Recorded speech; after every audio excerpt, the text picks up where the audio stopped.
Good morning. Let's talk about trim routers. There's several different brands to consider.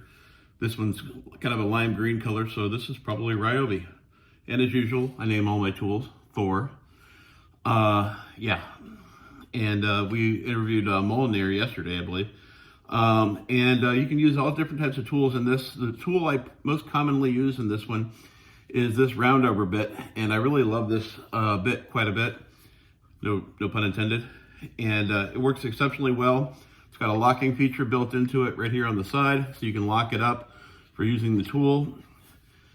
And you can also adjust this by either adjusting this by pushing this in and going up and down, or while this is still unlocked, you can turn the dial and adjust it that way as well to get the fine tune on it.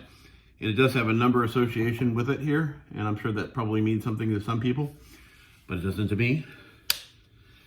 And I've used the roundover on this. I've used the one that creates it like a step. I don't know all the names. And obviously I've also used the flush cutter quite a bit, but I typically use the flush cutter in my bigger Ryobi router. The flush cutter is really kind of hard on these little trim routers, and this is my second one. However, I beat the hell out of these things. I really do. You can use a variety of battery sizes.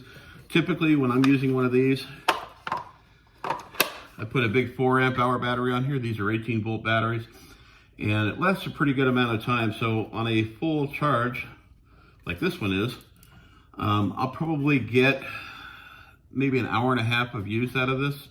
Depends on what I'm using it for. But if I'm just using the trim bit like this, the roundover, it usually works pretty well. And I'm sure there's some sort of classical name that goes with it. This is not the standard hole opening for this. It's actually quite a bit smaller. The first thing I do when I get one of these things is I put the biggest one of these roundover bits in there, and I size it out like that.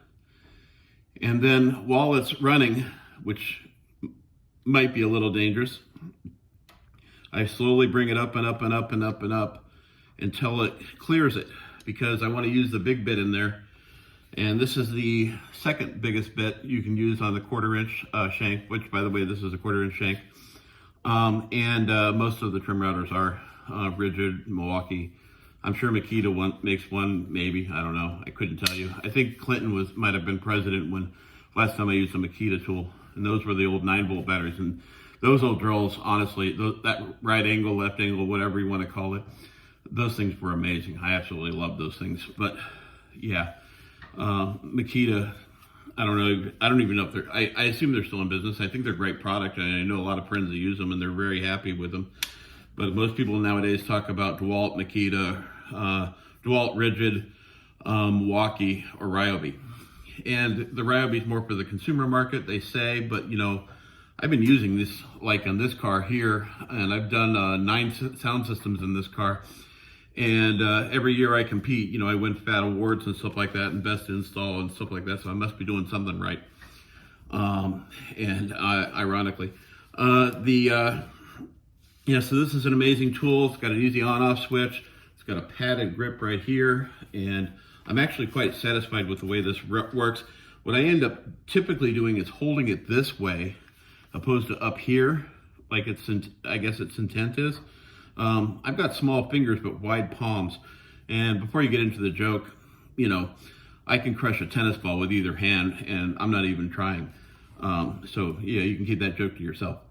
But yeah, I hold it down here, and the reason I do that is I typically hold it at the side like this, so I got a good window to see what I'm cutting. But more importantly, when the dust is coming out, it's going out this way here, and it's going away from me, so it's not going directly at me. So I typically hold it like this, and I usually end up putting my thumb right on this edge here. And when this is locked down really good and tight, you don't ever have to worry about it moving. And the only time I vary it is if I use it with my left hand, which I typically don't do very often. But when I typically do hold it with 2 hands, I treat it like I'm holding a pistol, because this thing is absolutely dangerous. These things can absolutely hurt you. if you're not careful. So what I typically do is I lace my thumbs one over the other like I do when I'm holding a pistol. Because yeah, you can hurt yourself pretty easily with these things if you're not careful. Never let it bog down too hard. Never push a bad situation. It's one of my rules. Always keep your fingers away from the opening. Even though this is closed on the other side, I never put my fingers anywhere near there because it's too easy to confuse this side with that side. And you know, one day you think that it's totally safe to do it on this side, the next day your wife's opening cans of peanut butter for you. When did they start putting peanut butter in cans? Anyway, yeah, so these are great little tools, and this is much handier. I mean, if you look at this, this is way more handier than dealing with a big router, especially like a plunge router or something. I've got one on my table, and I've got that thing practically permanently mounted.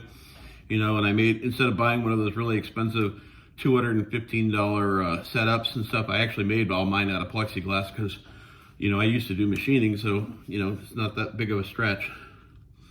And it works plenty fine. Yeah, so this is one of my favorite tools, and if this one ever breaks down, I'll buy another one again, you know, because why not? They work great. And I believe these things sell for about $80, so it's really not that big of a stretch. Have a great day.